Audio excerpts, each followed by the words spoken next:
Kwahiatonk, marquer l'imaginaire. Kwahiatonk et Hydro-Québec sont fiers de vous présenter les balados Cercle de lecture. Dans chacun des épisodes, Caroline Nepton-Hott et ses invités discutent d'une œuvre du corpus littéraire autochtone qui mérite d'être mieux connue. Aujourd'hui, épisode 9, Ganesh, An Indian Girlhood de Jane Willis Pachano. Quoi tout le monde, ici Caroline Nepton-Hott. Bienvenue à ce nouvel épisode de Balado. Cette semaine, nous parlons de Ganesh, An Indian Girlhood de Jane Willis Pachano. Ce récit autobiographique a été publié en 1973 chez New Press. Pour en parler, nous accueillons Marie-Ève Bradette et Ève Bastien.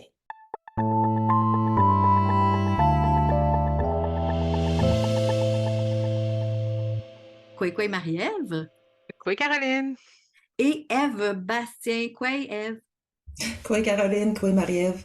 Marie-Ève Bradette est professeure adjointe au département de littérature, théâtre et cinéma de l'Université Laval et titulaire de la chaire de leadership en enseignement des littératures autochtones au Québec, Maurice Lemay. Ses recherches actuelles portent sur le plurilinguisme des littératures des premiers peuples au Québec comme modalité d'une histoire littéraire plurielle et son ouvrage Langue en portage, résurgence littéraire et langagière dans les littératures autochtones au féminin paraîtra en 2024 aux presses de l'Université de Montréal. Félicitations, Marie-Ève. Merci beaucoup. Et puis, Ève Bastien est de Wendake. Elle a étudié en communication publique à l'Université Laval.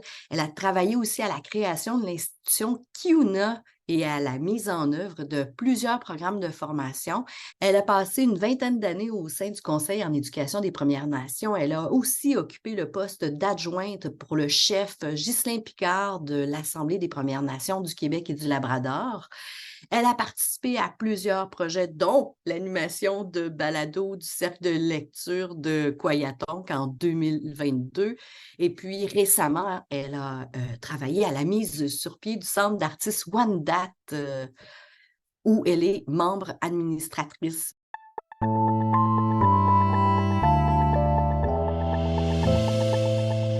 Donc, Ganesh, Marie-Ève, c'est vous qui avez suggéré cette lecture en anglais, puisque d'habitude, on fait plutôt les lectures qui ont été faites en langue autochtone et surtout en français dans ces balados.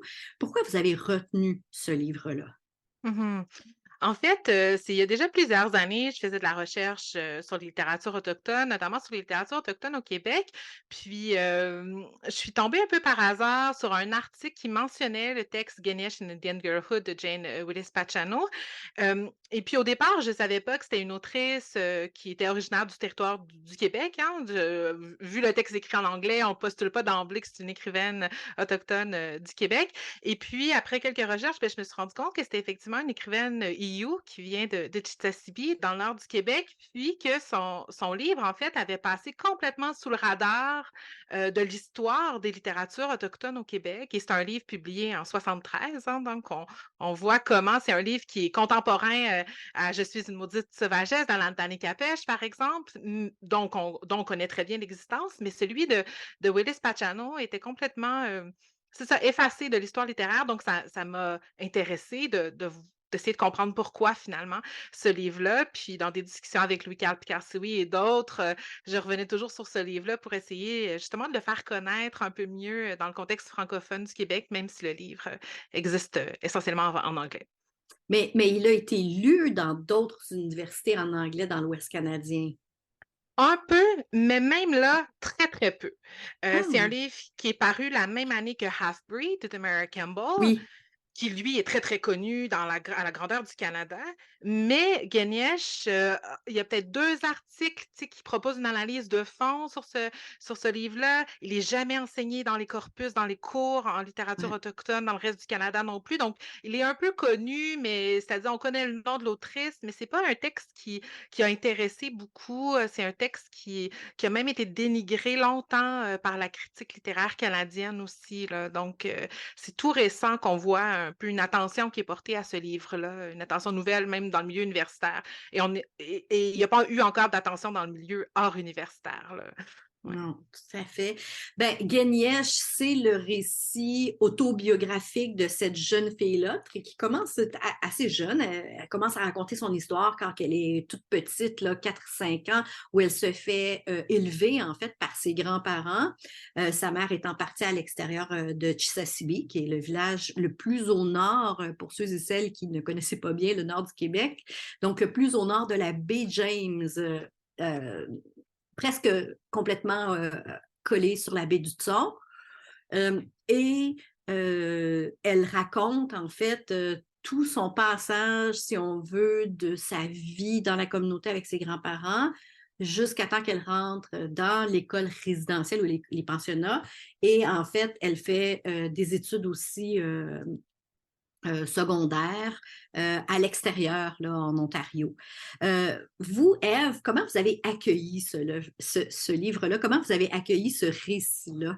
Ben pour moi, ça a été quand même une belle surprise, je dirais, mais merci de me l'avoir fait découvrir. On entend beaucoup parler maintenant, puis il y a eu beaucoup de littérature justement sur l'histoire des pensionnats, mais j'ai trouvé qu'il y avait comme un vent de fraîcheur là-dedans, parce qu'il y a une belle candeur, je trouve, dans l'écriture autobiographique, euh, où justement on raconte quand même la vie avec ses grands-parents.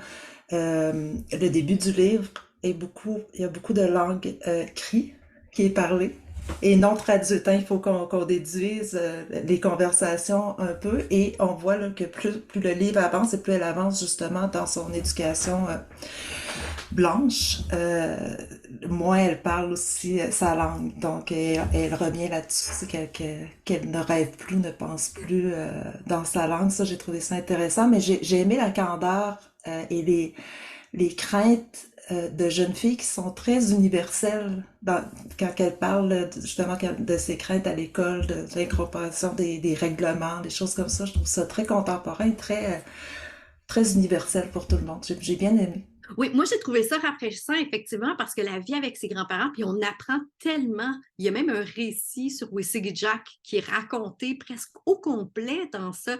Il y a vraiment, on voit aussi le rôle des femmes, hein, Marie-Ève, le rôle des femmes à travers ce que fait sa grand-mère. Absolument. Je dirais que le livre montre deux choses que tous les autres textes à propos des pensionnats, parce que, comme Ève le mentionne, il y en a eu plusieurs depuis, mais il montre quelque chose que les autres n'ont pas montré, à mon sens, jusqu'à présent. C'est d'une part la place des femmes au sein de la communauté au départ, donc tous ces premiers chapitres qui se passent dans la communauté, à Chisasibi, la grand-mère, les remèdes, avec un humour aussi, hein. On se rappelle la scène où la grand-mère lui met une espèce de bandeau autour de la tête pour soigner la migraine. Puis là, elle fait la blague en disant qu'elle est comme une autochtone de retour à la nature, là, tu sais, en voulant se promener avec sa plume, mais c'est vraiment une manière de défaire le stéréotype aussi.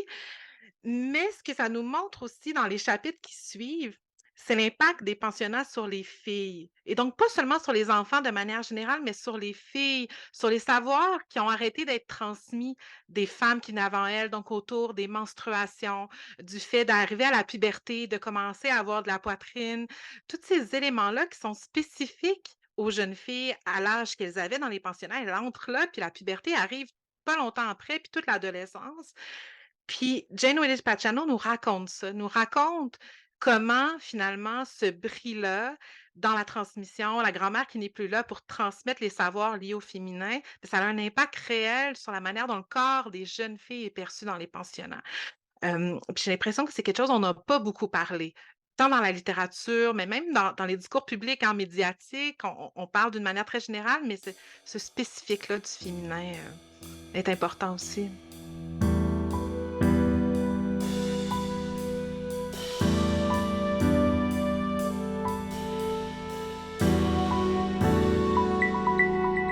Moi, j'ai trouvé ça intéressant de voir qu'on avait, bon, Half-Breed de Mary Campbell, j'ai lu, c'est intéressant, mais c'est vraiment un autre contexte. Hein? C'est la vie métis entre la communauté autochtone puis la communauté non autochtone. Je suis une maudite sauvagesse de Anantan Kapesh, qui est plus, je dirais, qui est plus politique, hein, qui est un essai plus politique. Dans ce cas-là, on est vraiment dans un récit autobiographique qui nous permet de comprendre les dynamiques.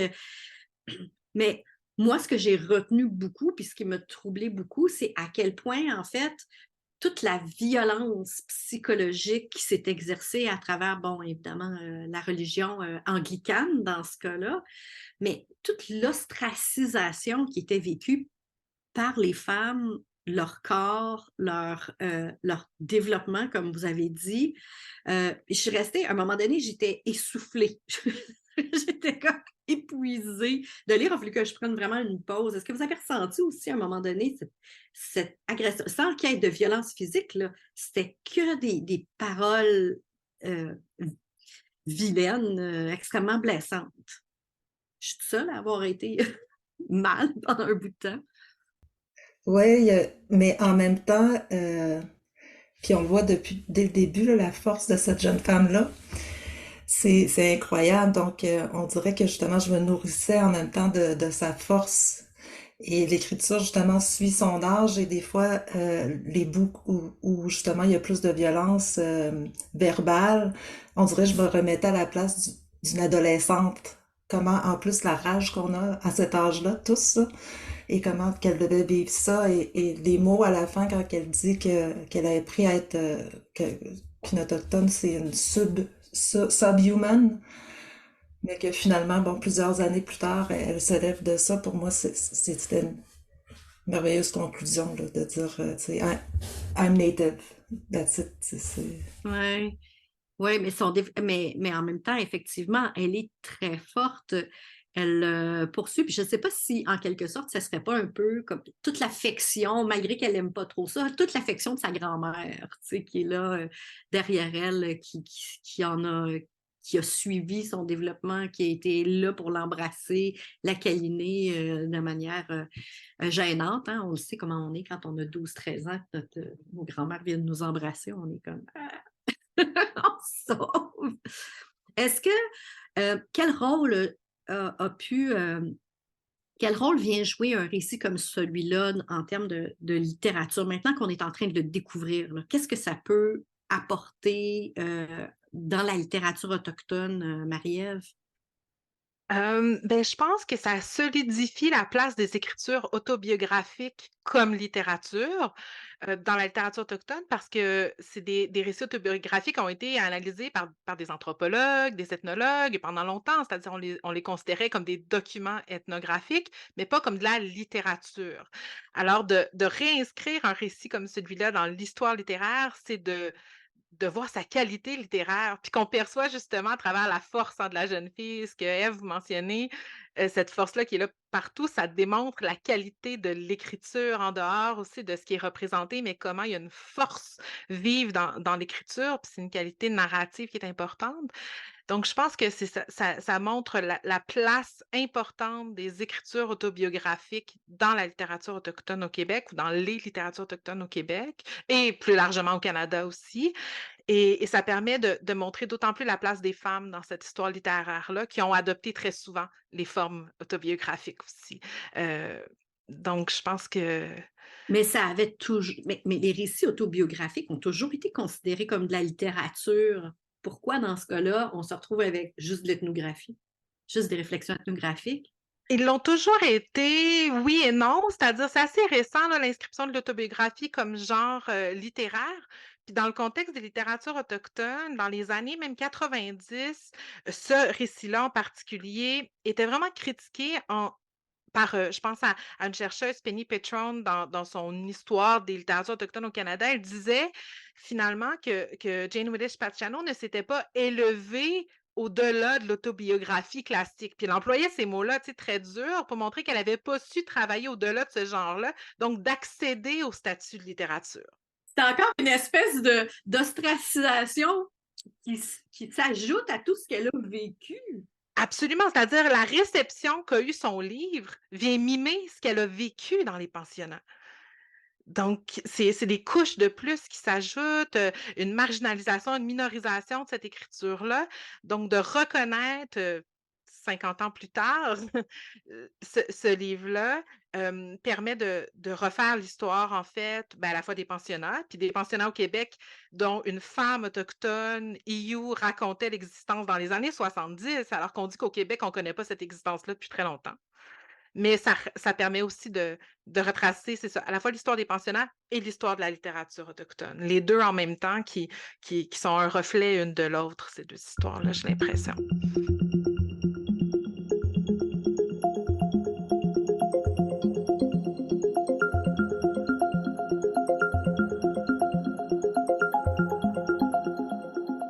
Vous avez appris des nouvelles choses, Ève, sur les pensionnats ou cette partie-là de l'histoire?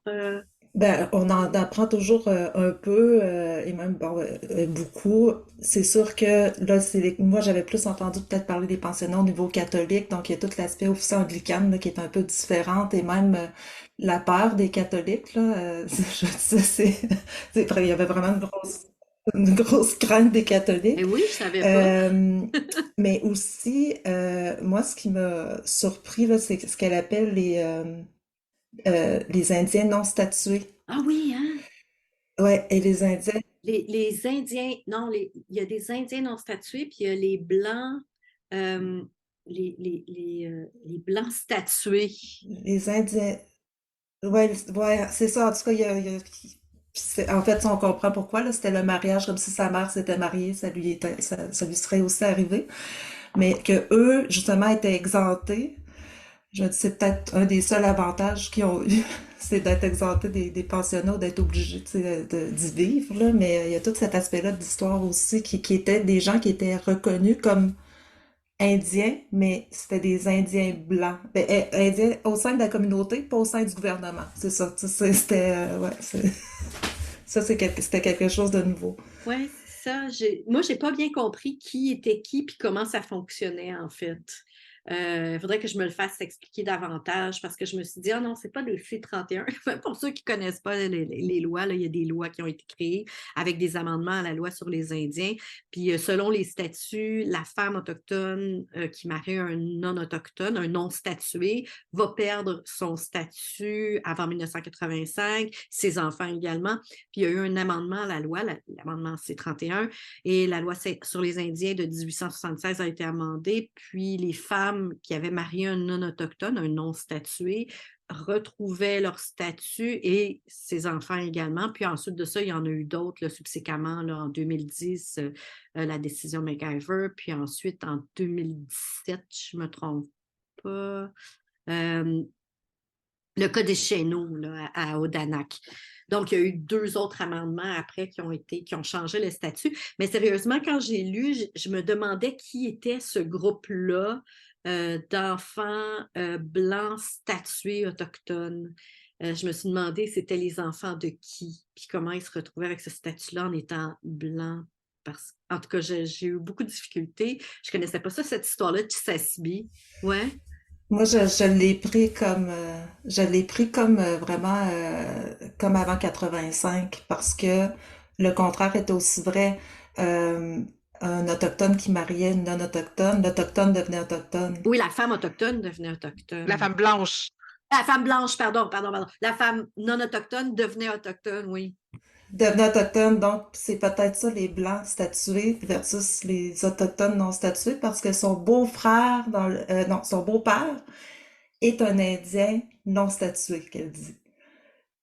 Donc, ses frères et sœurs, en tout cas, c'est ça, il y a une histoire vraiment, c'est vrai que ça vaudrait la peine de réanalyser ce bout-là parce que ça fait partie aussi de l'ensemble des sujets très féministes du livre. Oui, tout à fait. Effectivement, parce que ça, cette histoire-là, c'est 31, ce qu'on raconte là, pour les auditeurs, ben, c'est quelque chose qui a vraiment fait partie des luttes des femmes autochtones à partir des années 70, Marie-Ève.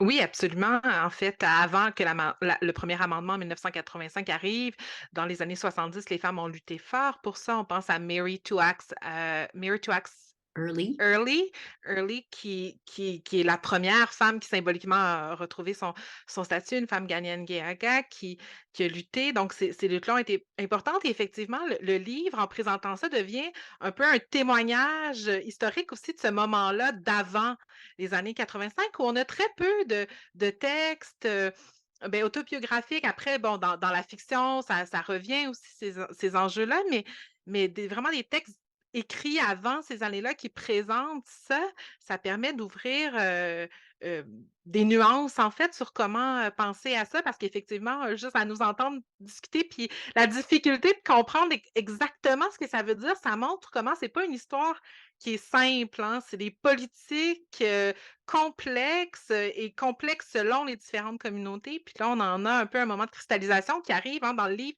dès la première page.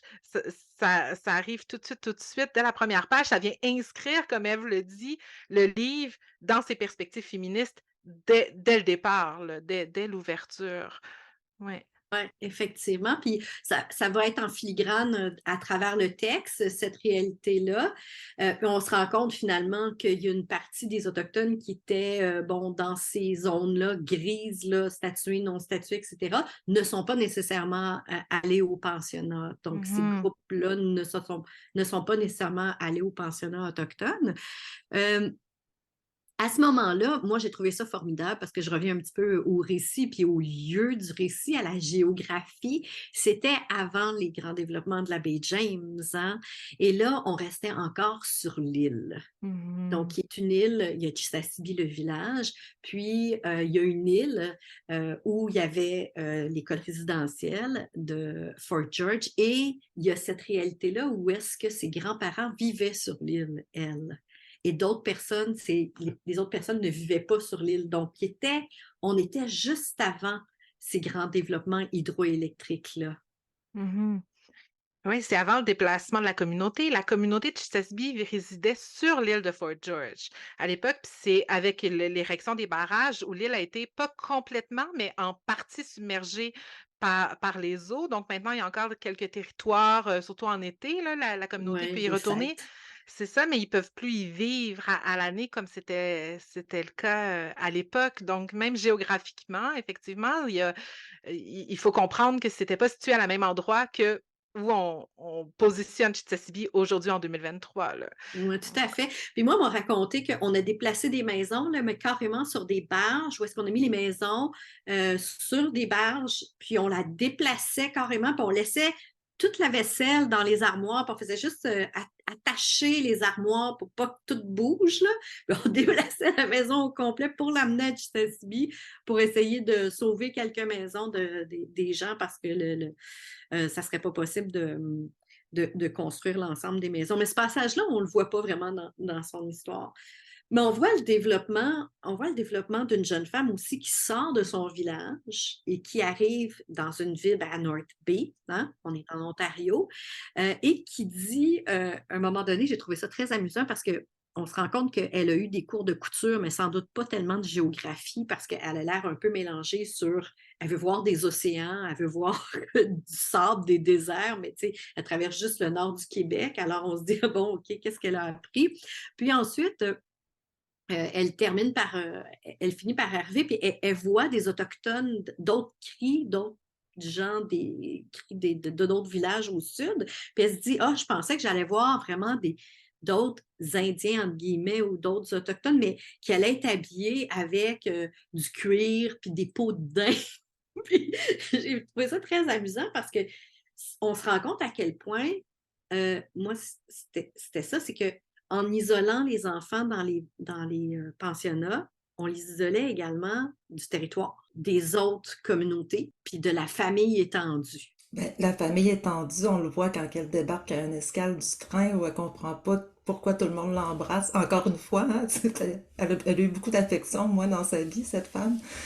Mais il y a aussi, on sait que dans les écoles allochtones, même, tu sais, la représentation des nations autochtones était très folklorisée. Et on voit qu'elle a eu, elle, la même éducation avec les films qu'elle voyait. Elle dit qu'elle prenait toujours pour les cow-boys, puis elle voyait les cow-boys et les Indiens, et qu'elle croit vraiment, en sortant de son île, de son village, qu'elle va voir des Indiens tels qu'ils sont représentée dans la littérature allochtone ou dans le cursus scolaire qu'elle vit. C'est quand même, c'est fou, là, comme brainwash, là, quand même. Oui, tout à fait. C'est à quel point elle a été, que ce qu'elle a appris, elle n'a pas eu de contact avec sa culture, aucunement. Aucunement. Moi, c'est ce que j'ai trouvé le plus. Mais comme je vous disais, même si on voit la force, la résilience, Mmh. j'ai été tout le temps choquée de voir à quel point les gens étaient, ben, c'est sa perception à elle, mais les gens n'étaient pas, il n'y avait aucune douceur, là. Il n'y avait aucune gentillesse, il n'y avait même pas de respect. Ah non, il y avait surtout pas de respect. C'était, la dénigration complète, hein. Tout le vocabulaire associé au corps notamment, là, montre, cette absence de respect. On lui réapprend à marcher au moment où elle devient adolescente parce qu'elle commence à avoir des rondeurs, les hanches qui s'arrondissent et on dit qu'elle marche seulement pour attirer les regards des garçons. Alors on lui impose une autre manière de marcher. Donc ça montre, effectivement cette absence de respect, puis cette rupture avec les traditions. On en voit un petit peu au début, dans les premiers chapitres où elle est dans la communauté, mais après on sombre avec elle, en fait, à travers son récit, dans cette tentative d'assimilation, à tous les niveaux, là, Mais c'est même pas de l'assimilation, moi, je me suis dit à ce moment-là, parce que être assimilé, c'est apprendre la culture de l'autre. mmh, Mais il n'y a personne dans la culture non autochtone, là, à mon avis, là, qui apprenait à marcher carré comme ça. c'est Tu sais, vrai. on imposait une autre manière d'être qui est même pas non autochtone, qui est comme pas non, Mmh. qui est pas parce que la femme justement du prêtre anglican qui a des enfants et que cette jeune fille-là garde très souvent, Mmh. elle s'occupe des enfants du prêtre anglican du village, ben, cette femme-là, elle a une vie tout à fait Presque frivole. agréable.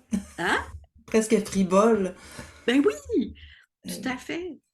Mais moi, j'ai trouvé justement qu'il y avait un aspect très... j'ai pensé plusieurs fois en disant que c'était très sectaire. Quand on voit les religions, là, même encore aujourd'hui, ou les sectes très fermées, où on dit aux enfants, on fait peur aux enfants pour les garder à l'intérieur de la communauté, de la secte, qui est souvent, bon, qui va être dans des communautés très fermées. C'est un peu ça, c'est de dire, même parce que même les allochtones sur l'île disaient les blancs à l'extérieur sont dangereux. Donc, c'était vraiment pour les garder comme ça, puis pour pas qu'ils se sauvent, ou je sais pas, mais c'est vraiment une façon de brainwasher comme une secte, comme tu dis. Oui. Mais je connais pas ça, les sectes, je vais vous dire. Je connais pas assez les sectes, mais effectivement, il y a quelque chose de complètement euh, en tout cas, j'avais été étonnée parce que même dans les récits de l'enquête de la commission Vérité et Réconciliation, hein, qui est cette commission qui a fait la lumière sur les pensionnats autochtones, ben, moi, en lisant les récits de de cette commission-là, je n'avais pas vu cet aspect-là de qui, qui faisait en sorte que je me disais, mais tout à coup, c'est même pas qu'on essaie d'assimiler les gens, c'est qu'on essaie de les garder dans une ignorance crasse, totalement déshumanisée. Mmh. Je- Ça, je ne l'avais pas lu de même. C'est la première fois que je le lis comme ça.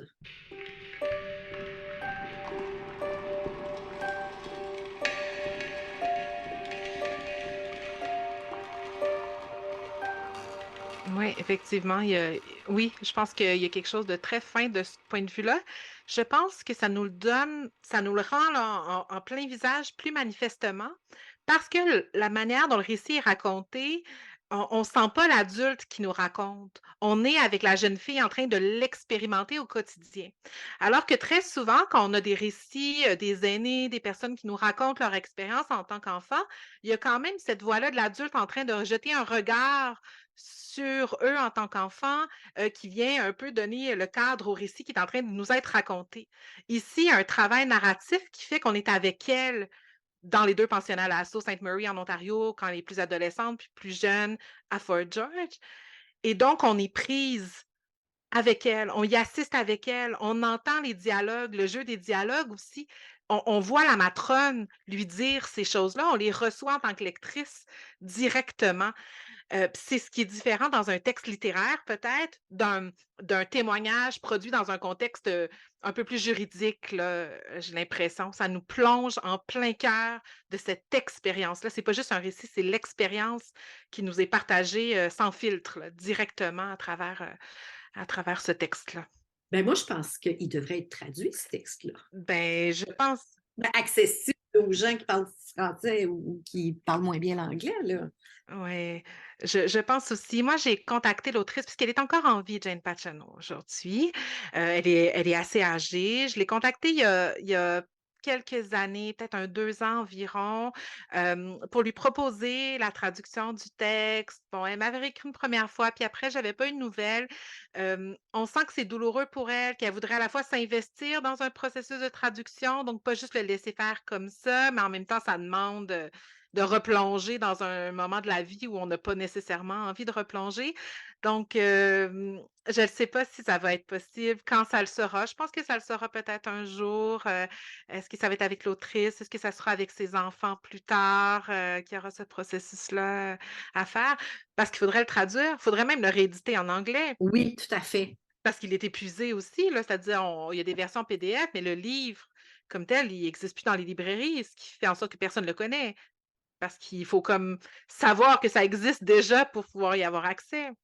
Moi, j'aurais même aimé, puis c'est rare que je dis ça en audiobook, étant donné justement Ouais. le cheminement qu'il y a dans le livre et que c'est vraiment du point de vue de la jeune fille Mmh. selon son âge. Donc, ça devient presque un conte, là, tu sais, ça suit une belle vague, justement. Je l'aurais vu en audiobook avec une belle voix chaleureuse, là. C'est intér c'est intéressant ça parce que il y a un livre audio qui a été fait de ce livre-là en 1985. Donc avant que les audiobooks soient ce qu'ils sont aujourd'hui, ça a été fait en 1985, mais c'est disparu. Il y a encore une notice dans les archives, dans Bibliothèque Archives Canada qui existe. La notice bibliographique est encore là.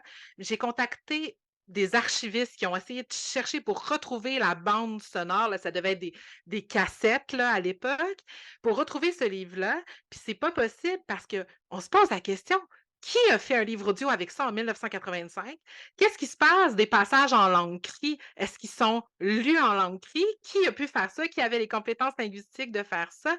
Donc, c'est un mystère, le fait que ça ait existé en livre audio, mais qu'on n'ait plus, ça a été perdu parce qu'on ne faisait pas attention à des archives comme celle-là, hein. Il n'y avait pas cet intérêt comme on l'a aujourd'hui. Mais il n'y avait pas le CBC n'a pas participé à ça parce que CBC North, ça existe depuis Oui. des années. Là. Ça a émergé dans les années 70. Donc, c'est pas. Les gens avaient des compétences. Puis c'est quand même drôle qu'on dise ça parce que effectivement, à la fin, en tout cas, je ne vole pas de punch pour personne, là, mais à la fin, elle parle justement de ces. Euh, des prestations orales qu'elle doit faire un peu comme dans les médias, comme journaliste ou quoi que ce soit, donc à l'oral. Puis là, je me suis dit, ah bien, tu sais, c'est drôle parce que peut-être, dans le fond, ça correspond en fait à ce qui a émergé éventuellement là, avec toutes les radios autochtones dans le Nord. Mhm. Oui, effectivement. À ma connaissance, CBC North n'était pas impliqué dans la création de ce livre audio-là. Je pense que ça avait été créé, ce que j'ai compris, dans une perspective beaucoup plus d'accessibilité pour des personnes non-voyantes, là, pour pouvoir avoir accès au texte. Fait que c'était pas un livre audio comme objet artistique, là, tu sais, comme on le fait aujourd'hui. Ça me semble avoir été un outil plus utilitaire que ça. Euh, mais c'est assez mystérieux, là, ce qu'il y a autour de ça. En fait, il y a beaucoup de choses qui ont été perdues. Elle a donné des entrevues dans les années 70 à la suite de l'apparition de son livre aussi, à CBC, ailleurs. Puis, encore une fois, on a trace que ça a existé, mais toutes ces archives-là ont comme disparu ou ont été perdues dans les sous-sols de CBC. Donc, on ne peut pas retrouver ce matériel-là, ce qui est assez dommage pour pouvoir. Moi, je pense que l'appel est lancé, là.